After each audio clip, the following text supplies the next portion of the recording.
Hey guys, welcome to another podcast episode of uNDterred. I'm super excited today because we have two amazing guests.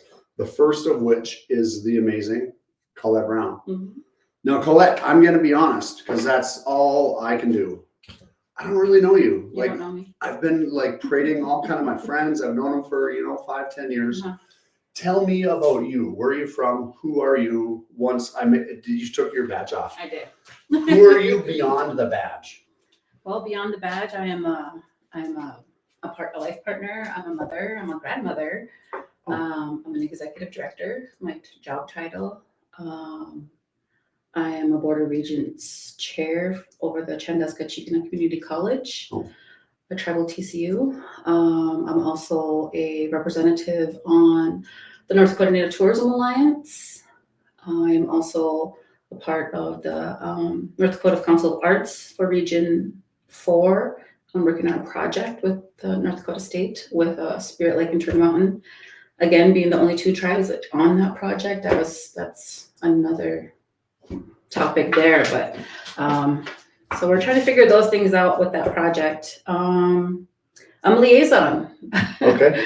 I am a Great Plains national leader on Indian gaming. Okay. And Florida National Tribal Gaming Regulators as well. Oh, wow. Yeah. I'm just a contractor. My hands are dirty. I got paint on them today. So I'm honored to be in your presence. Now, in addition to all of your I'll say campus activities, since we're in Bismarck at the tower this time of year, so you're representative? What committees are you on? What bills have you sponsored? Let's start with committees you're on. What are you representing? So I just came from the House IBL. I'm trying to blank here. Industry, Business, and Labor. Yes. So what do they do there? Because they have all these nice big titles for these committees, but sometimes I'm like, what's that mean anyway? So we've heard, we closed the hearing on trailer park laws. Okay. Yeah, we're overseeing that. We've looked at funding for providers to cap basically big pharma. There are actually caps that are in place in the state. You can't go beyond a certain limit for certain, basically all health things. Okay. Yeah, there are parameters around that. What else have we heard? Gosh. Well, I'll tell you, let me jump back to trailer parks if that's okay. Yeah. So in Bismarck, trailer parks, I'll say in the last 3 or 4 years, and time's flying post-COVID for me, so maybe 5 or 6 years, all the trailer parks in town have been sold out of state companies. Yeah. And rates have gone from $350, $400 a month for lot rent up to $550, $600, $700. It's insane. And a lot of the trailers are being pulled out. Trailer parks are really bare. And I see the need to get rid of those old units, but that also is removing housing to some extent. It is. I don't want to say affordable housing because $700 a month for lot rent is insane. But are you guys working on those types of issues or? So this particular change, apparently there's been a change for the last 3 legislative sessions. Okay. We just heard from an outside entity that does own trailer parks in Bismarck here, who spoke to the effect of that this is the 3rd session that they're hearing changes in laws, and they're kind of worried that, it's infringing on the owners and could hurt them. But this particular law that we're talking about today was in regards to those owners and making sure that they have, that there's actual parameters over, say you bought a trailer park and you just left and there was all kinds of findings that happened. You didn't address them. So there's penalties that are accumulating by the state. And I come in to buy it. I have to pay off your penalties and correct those findings before I could even absorb that. I love that because then you can't just do a transfer of ownership between 2 corporations and wash a bunch of issues. Yeah, and they took out the transfer of ownership because that was a big thing. Great. Yeah, there was no communication with the state. Oh, wow. Have you been hearing any pushback about how much these lot rents have gone up? Because I imagine that's not only Bismarck. As a matter of fact, I think I remember hearing it about Fargo there off of Interstate, just east of 25th. Did Goldmark have a part to play in that, or maybe you don't know? I But don't know. anyway, there's a trailer park that got taken over a couple years ago. I'm reaching here, but I want to say that Rickberg and Goldmark had something to do with it. Oh, wow. Got redeveloped into commercial, but again, I'm reaching on that. Mm-hmm. But so what about bills you've introduced? So I did introduce 4 bills initially at the start of session. One was in regards to tribal exemption, tribal having us being tax exempt whenever we purchase cars in the state. Oh, yeah. That used to be the law, now it got changed. So we tried to go back to the original law, but it didn't pass. Okay. The second bill I had that failed was in regards to school funding for our non-beneficiary students. Okay.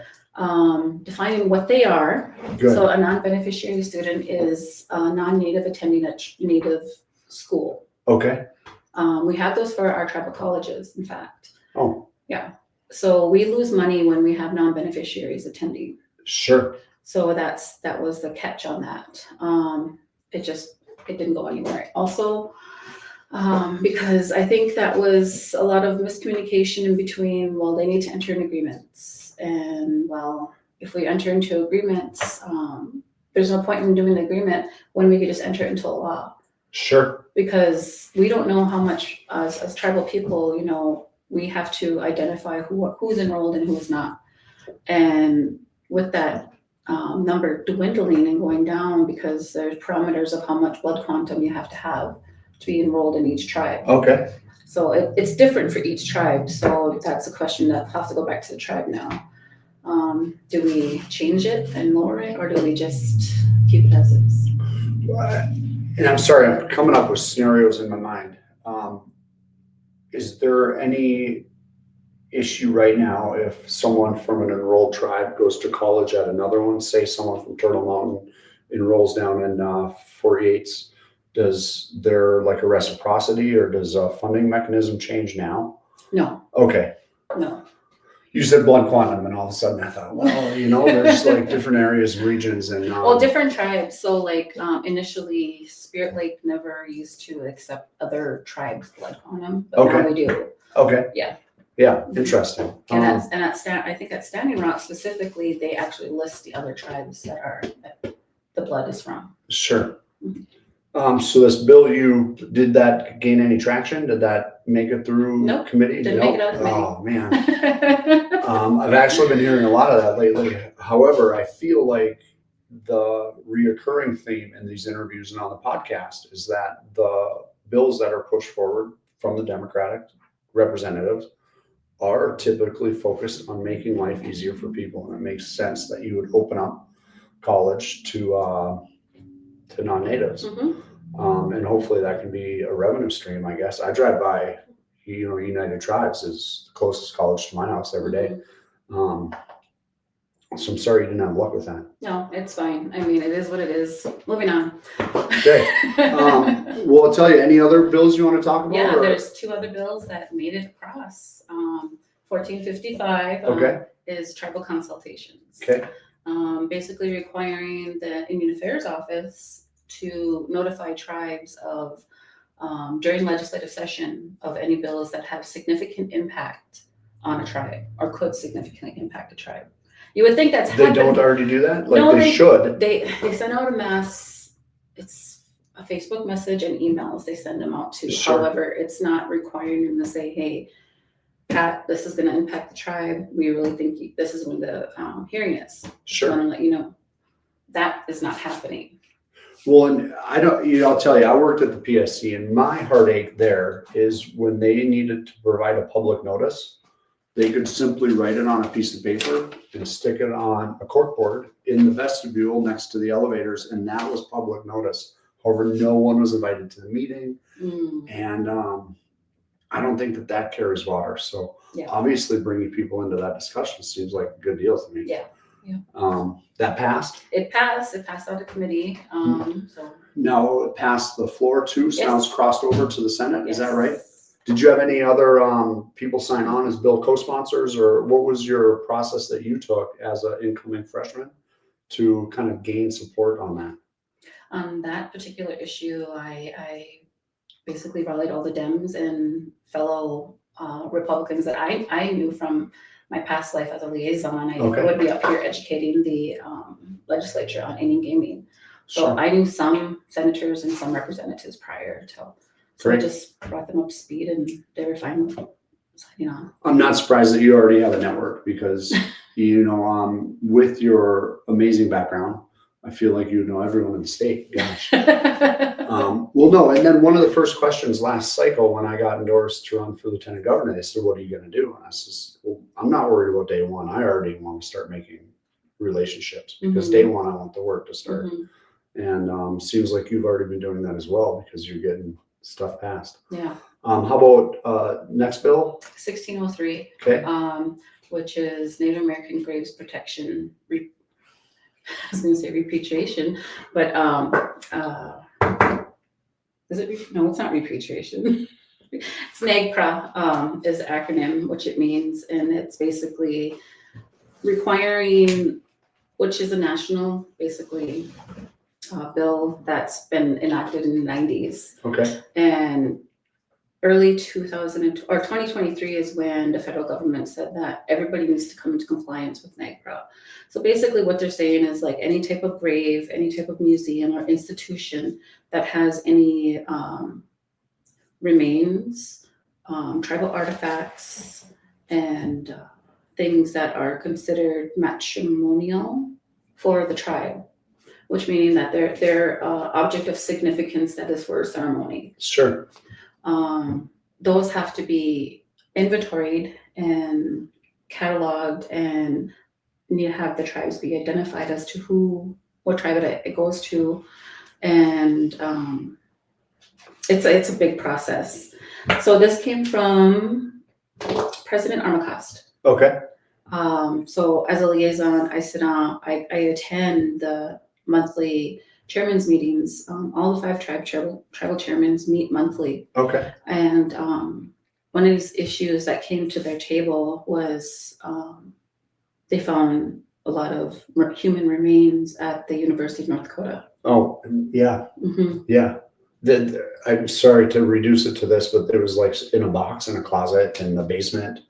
I don't really know what happened to that story. That was a couple of years ago. Yeah. What did happen to that story? What happened to the remains? Repatriation. That's Okay. what it is. Yeah. Repatriation. Yes. They identified the remains as to where they came from and which tribe they go to. Okay. And majority did return back to the Mandan, Hidatsa, and Arawara Nation. Oh, great. The 3 Failed tribes. So, but yeah, that was a long process because you have to bring in experts, you have to identify bones. It was a long process for UND to go through.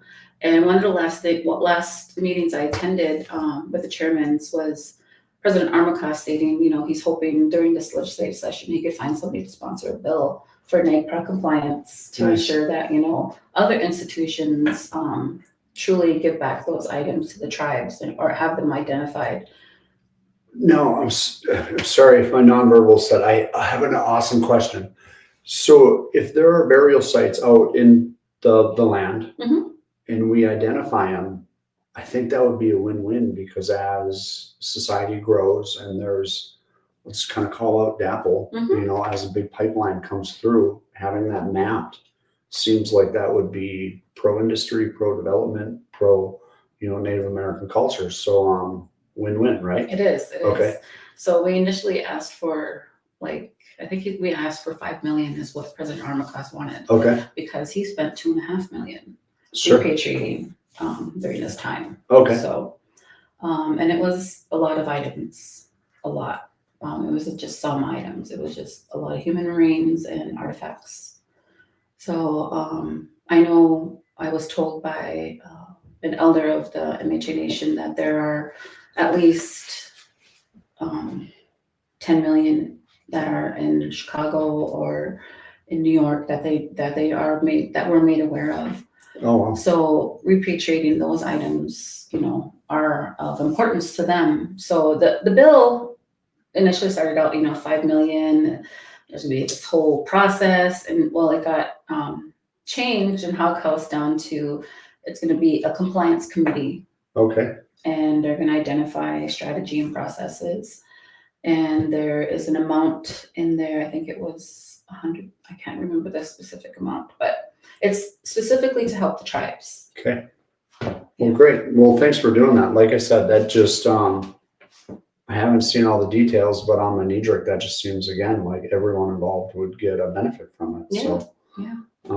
So kudos to you for Thank connecting you. those dots. Now I'll tell you quick on session before I want to ask you about redistricting and District 9 and how all that happened.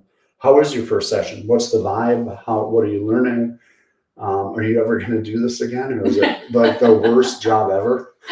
Oh my gosh, I think from all my experiences that I've gone through, this is probably one of the more enlightening experiences because I've been through a lot personally and spiritually that I've learned how to manage things. And I think it takes a big person mentally or strong enough to endure this. Because there are times it can get lonely. Sure. I'm grateful that I have Jamie here, she's been a real help. And then I also have Lisa who sits behind me at the Capitol. Okay. Lisa Finley DeVille from MHA. So it's the three of us there in the house. So it's a different vibe. And I think if I was there alone, I don't think I would be as successful maybe. Okay. Or maybe I would be even more successful, who knows? But I think I've created some good relationships. I'm setting the bar for Spirit Lake Tribal Enrolled members. Great. And I'm breaking down those barriers and providing a path for them. Great. Yeah. So let's talk then, if I can, to pivot to redistricting. Okay. So one of my first questions, and I talked to these ladies for just a minute or two before we start, and I said 9A. What happened? After the gerrymandered maps last cycle? Yeah. 2 cycles ago. 2020. Anyway, 2020. It came back and they said that there was a bipartisan committee, but really it wasn't. No, it wasn't. It was a complete gerrymandered map. They got rid of Buffalo. They literally crossed people out. It was ridiculous. But you guys fought. Yeah, we did. Because it was 9A and 4 that had House districts. But tell me about the process on getting 9A and 9B just down to 9. Okay, so 2020 came. The tribes came to the map where they were going to draw the maps. First day we were there, we were present. Holmberg came up to me and made a statement before they even started committee. And I took that as okay, so we still got to sit here and fight. Yeah. I still got to put it on as a matter of record, regardless of your thoughts. Because he made it a point to say he's been doing this for many, many years and it's not going to happen. Whatever you're asking for, pretty much. It just come down to that. And so we continue to, put our request on record, fighting our case, asking as to why it matters. Other states have done this. So each of us asked for our own, but what it came down to, it got sub-districted in just 2 of the 4 major land-based tribes in North Dakota.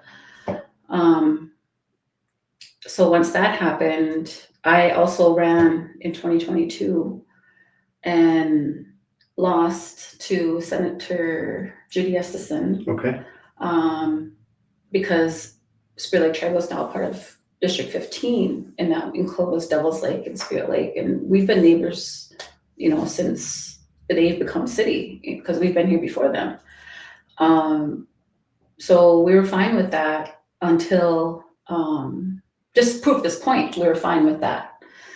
The point was to show that even though you could have a candidate of your choice, yeah, you're still going to lose. And there are facts and scientists. There are actual data proving that. And my loss was another added to that record. Sure. So after I lost, I chose to sue the state.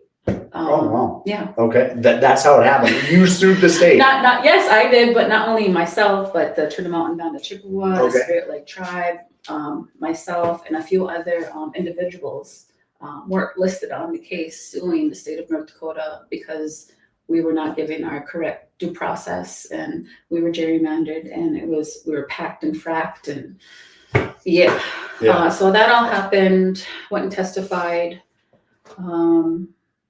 Come down to it, we won. Great. And the Secretary of State had to admit that the tribe, that we won the case, because the tribes at the end, like last 20 minutes of the clock, really just presented this map to the committee and said, this is what we would propose to match your standards so that we can be together on this Sure. matter. Because we have history together, Spirit Lake and Turtle Mountain. We've had history. In fact, my grandma is from Turtle Mountain. She's a mill member there. Oh. Yeah, and my grandpa on my mom's side. So I'm part Turtle Mountain and Spirit Lake. Okay. As part of Native Bloods. So we presented that, and it was just pushed to the side. Oh. We've got it made up already. We're fine, pretty much. And then the case is that, no, this is what they presented. This is what you're gonna do for the next election. So District 9 was what was given to the Secretary of State and saying, these are the boundaries that are District 9 now. Okay. And the next election will be followed by this. And Secretary of State admitted, okay, that's what we'll follow. So District 9 is a whole district. We have our own 2 representatives and 1 senator. Okay. And of course, the state didn't want to take the loss, so they've been appealing and appealing. I think we've gone through 3 appeals, and now they're sitting at the 8th Circuit of Appeals, Okay. I believe. Right now is, because the last time before I got elected, I had to go to Minneapolis and go to district hearing and go through that whole process down there. But yeah, that's where it's at. If they overrule it, then we're back to square one, but we'll see what happens with that. So strange question. And if this is off base, please let me know. Mhm.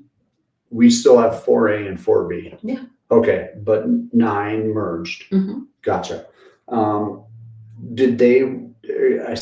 Was there pushback to keep the House sub-districts in Newtown, Mandaree, or is that? Yes, there was. Okay. Yeah.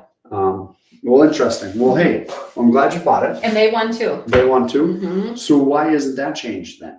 No, 4A, that's what they fought for, and they wanted to keep it. They wanted to keep it. Yes. Gotcha. Excuse me. Yes. Well, I'm glad we got those results, because it sounds like you're kicking ass, taking names. Yeah. Lisa Finley, Bill's doing great. Yeah. Jamie's doing great. Yeah. So thanks for fighting that fight. Yeah, thank you. Um, Having me here. Yeah, in this amazingly beautiful, spacious office we have in South Bismarck. Anything else, I guess, you want to talk about, or do you want to touch federal? What do you think about what's going on with that guy? That guy, yeah. My personal opinion is, he's gonna have to retract on a lot of things. Yeah. I mean, it's an inherent duty of this nation. We have treaties with them. Great. And they have those obligations. So we'll see what happens with that. I don't know. But it's a tactic, I feel, for him to be the fear-mongering, have us all, flailing, thinking, the sky is falling.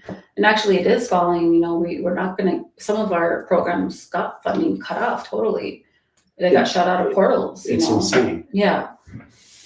It's insane. It's not good governance, which is something that we kind of have been talking about, on a reoccurring basis. Is I think good governance is transparency, accountability. It's bringing in shareholders and stakeholders and making decisions that are good for society. Exactly. Like, is that wild? No, it's the perfect democracy that's required of us as public officials, I think. Not what we're seeing No. in Washington. No. what I can't believe, the thing lately is that, did we just have a continuing resolution or a kick the bucket budget? And it's like Dozier's been making all these cuts, but then the latest budget is still the biggest budget in history. So what is that guy doing? And why isn't that in parallel? Doesn't make sense. No, it doesn't make sense at all. And to be honest, I try to ignore it as much as I can until there's something that needs to be done. Yeah. Because if I don't need that on my plate to worry about, right now, my tribal leaders are doing that. That's their job. Exactly. Well, one question that we get asked, because I am, I guess, the party establishment, even though I don't feel that way. But we get asked a lot, what's the party doing? What's the party doing? And, we're doing things like this. We're trying to support bills and get people to come garner testimony. We're going through a restructure right now. And we need everyone to carry a bucket, because that way we'll get, the water tank filled. But, For sure. But anyway, well, hey, I appreciate you. Any last words you want to shout out to Podcast Land? No. Jamie and I actually do Facebook Lives maybe every once in a while. Once a week we try, but we were experiencing some things we were going through, Yeah. So, but we have one up back from crossover, and we try to do that once a week. Yeah. Well, I appreciate you. Yeah. Thanks for coming in. Yeah.